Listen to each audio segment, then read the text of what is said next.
Assalamualaikum. Hai semuanya. Kembali lagi sama aku Messi Anggriani. Di sini aku akan ngebahas kenapa sih akun Shopee kita bisa diblokir. Nah, ini ada tampilan seperti ini. Akun kita itu diblokir ada banyak gejalanya. Contohnya kita melanggar dari aturan Shopee. Ada lagi kita bertransaksi yang tidak wajar. Maksudnya yang tidak wajar itu bisa seperti mencurigakan. Ini adalah pengalaman saya kan melakukan pembelian kepada tokonya tidak pernah aktif.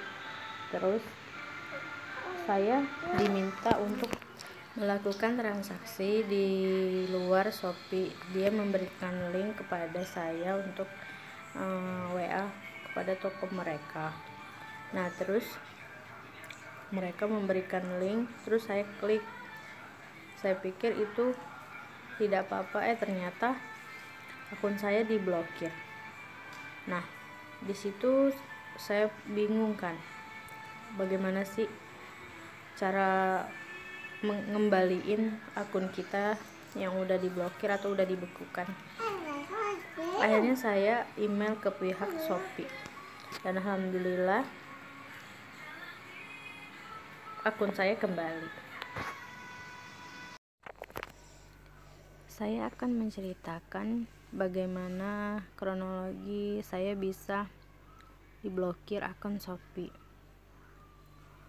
Nah, di sini saya itu melakukan transaksi yang berhubungan sama toko yang baru dibuat 1 hari.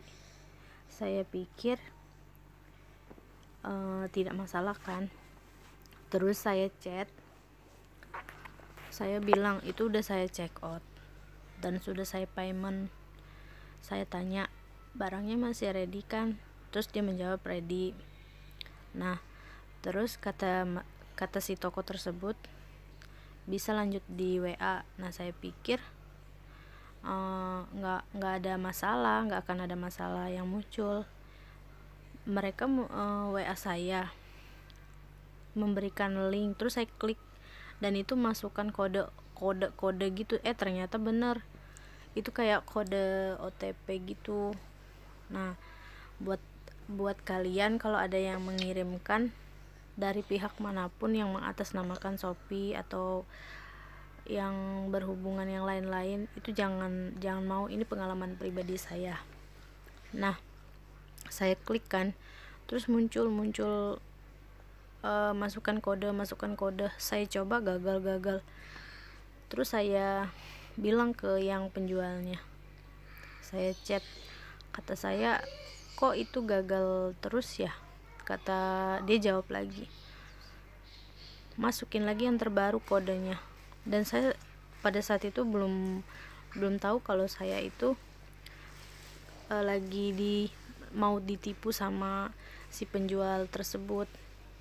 Saya bilang udah, saya nggak ngerti masukin kodenya.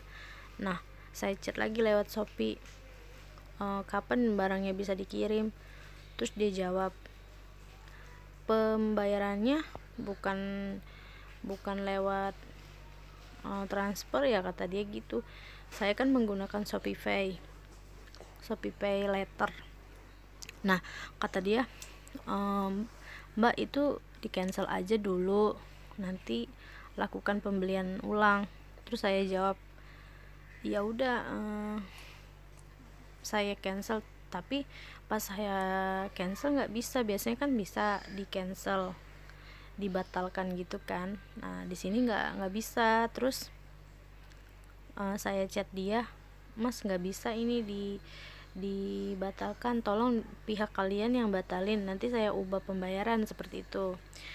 Nah, akhirnya mereka batalkan. Pas saya cek, oh ternyata udah dibatalkan. Nah, di situ saya baru sadar, oh sepertinya saya kayak ketipu gitu kan. Saya coba belanja ke toko yang udah biasa langganan saya. Nah, saya check out sama payment pakai Shopee Pay Later. Nah, di situ Saya memasukkan kode, ternyata kodenya udah berubah. Untungnya masih bisa diganti. Nah terus akhirnya setelah kejadian itu saya coba belanja ke toko yang langganan saya, bisa kan. Nah kata saya gini, ya Allah bersyukur banget masih selamat dari tipuan itu. Untung saya nggak kena tipu, kalau nggak itu lumayan banget nominalnya. Makanya bagi kalian yang suka belanja di Shopee atau di aplikasi-aplikasi seperti Lazada dan yang lainnya, itu sangat berhati-hati untuk bertransaksi karena penipuan itu ada di mana-mana. Apalagi sekarang pembelian itu online semua ya, kita harus waspada dan kita benar-benar harus ngecek barang yang mau kita beli itu benar-benar kita cek sedetail mungkin, masuk logika enggak sih harganya seperti itu, dan kita lihat reviewnya juga. Nah kalau ini kesalahan aku di situ kan, tokonya baru 1 hari dan reviewnya emang belum ada, makanya di sini juga buat pelajaran saya. Kalau nggak kejadian kayak gini kan saya nggak ngerti bagaimana saya ketipu itu kayak gimana gitu kan. Untung nggak ketipu sih, ini hampir ketipu. Nah makanya untuk bertransaksi kita benar-benar harus sangat hati-hati dan jangan sampai ketipu. Dan transaksi jangan mau di luar selain aplikasi tersebut, misalnya kayak Shopee, yang saya pakai kan Shopee tadi. Nah dia kan mengajak saya lewat WA, makanya jangan mau lewat WA, karena di luar transaksi udah kan, kalau kita misalnya ngechat toko kan udah ada kadang pemberitahuan seperti itu jangan transaksi di luar Shopee karena mereka tidak tanggung jawab kan. Nah di situ kan udah dikasih peringatan, tapi ya namanya musibah atau apes itu kan bisa datang ke siapapun dan kapanpun. Nah mungkin di sini saya kemarin lagi kena apes, hampir kena tipu.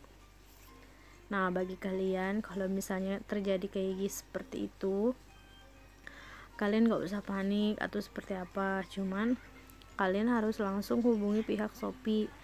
Di sini saya kejadiannya itu malam saya transaksi, terus siangnya saya chat toko tersebut. Pas saya chat di cancel, pembelian saya di cancel dan saya tidak mau payment lagi ke toko tersebut dan tokonya saya blokir.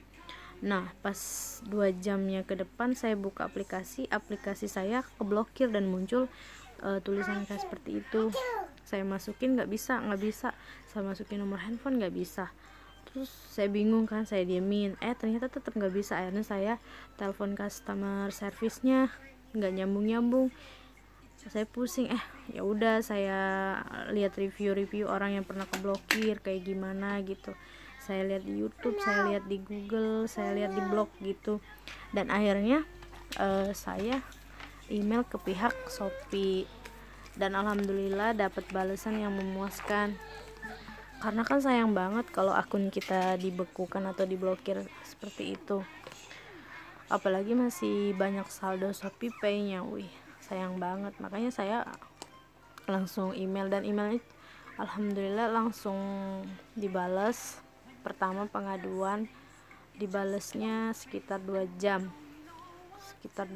baru saya cek kembali akun Shopee saya. Yang setelah saya email kan disuruh tunggu, saya pikir paling sehari atau 2 hari. Ternyata pas 2 jamnya saya cek kembali dan saya masukin nomor handphone saya dan alhamdulillah dikirim kode OPT apa OTP gitu ya. Nah saya masukin, bisa masuk dan aplikasi saya kembali ke semula yang seperti semula. Dan saya dapat WA dari Shopee yang tulisannya kalau misalnya berbelanja hati-hati dan jangan mau transaksi di luar Shopee. Nanti saya akan ngebahas di video selanjutnya bagaimana cara email ke pihak Shopee. Kan banyak nih yang kejadian buat kalian yang misalnya akun kalian dibekukan atau diblokir oleh pihak Shopee, nggak ngerti cara pengaduannya. Dan mungkin bagi kalian ada yang sebagian bilang ribet lah apalah. Nah, nanti saya akan bahas ke video selanjutnya ya. Sekian pembahasan saya tentang kenapa akun Shopee kita diblokir atau dibukukan. Nanti saya akan ngebahas bagaimana cara memulihkan akun kita yang sudah dibukukan oleh pihak Shopee. Nah, nanti saya akan bahas di video selanjutnya ya. Untuk semuanya saya ucapkan terima kasih udah mendengarkan saya berbagi cerita. Semoga kalian tidak kena musibah seperti yang saya alami ya, yang hampir ketipu. Dadah semuanya. Assalamualaikum.